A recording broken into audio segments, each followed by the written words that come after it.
Praise the lord. ఈరోజు ఒక సామెత నేర్చుకుందామా? సామెతల గ్రంథం 12వ అధ్యాయం 1వ వచనం. శిక్షను ప్రేమించువాడు, జ్ఞానమును ప్రేమించువాడు, గద్దింపును అసహించుకునివాడు పశుప్రాయుడు.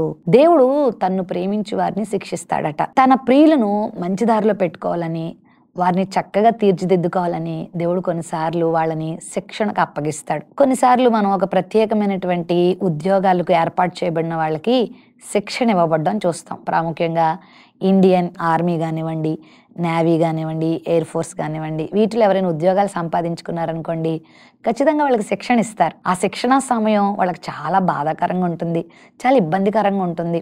సరైన సమయానికి భోజనం ఉండదు, సరైన సుఖం ఉండదు, సరైన నిద్ర ఉండదు. చాలా బాధాకరంగా వారి యొక్క శిక్షణ ఉంటుంది. కొన్నిసార్లు కొండలు ఎక్కిస్తారు, లోయలు దింపిస్తారు, చాలా దూరం కాలిబాటను నడిపిస్తారు, ఎన్నో బరువులు మోయిస్తారు. వారు ఎదుర్కోబోయే పరిస్థితులకి ముందుగానే శిక్షణకు వారు గురి చేస్తారు.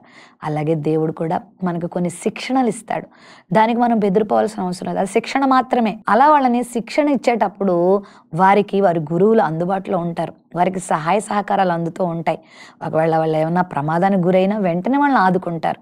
ఆ విధంగా దేవుడు కూడా మనకు శిక్షణ ఇచ్చేటప్పుడు తను అందుబాటులో మనకు ఉంటాడు, మనకు నేర్పిస్తాడు. అంతేగాని శిక్షణ గనక తృణీకరిస్తే, గద్దింపును గనక తృణీకరిస్తే, మరి నేర్చుకునే విధానాన్ని గనక మనం తృణీకరిస్తే పశుప్రాయులు అని బైబిల్ చెప్తుంది. అంటే మనం నష్టపోతామని, మనం బుద్ధి లేని వారం అయిపోతామని బైబిల్ చెప్తుంది.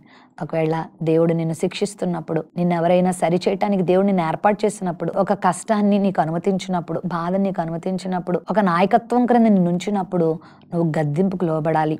నువ్వు ఆ శిక్షణను తీసుకోవాలి, లోబడాలి, సరి చేసుకోవాలి. ఆ కష్టాన్ని దేవుడు నీకు ఒక అవకాశంగా ఇచ్చాడని గ్రహించి అందులోనూ చాలా విషయాలు నేర్చుకోవాలి.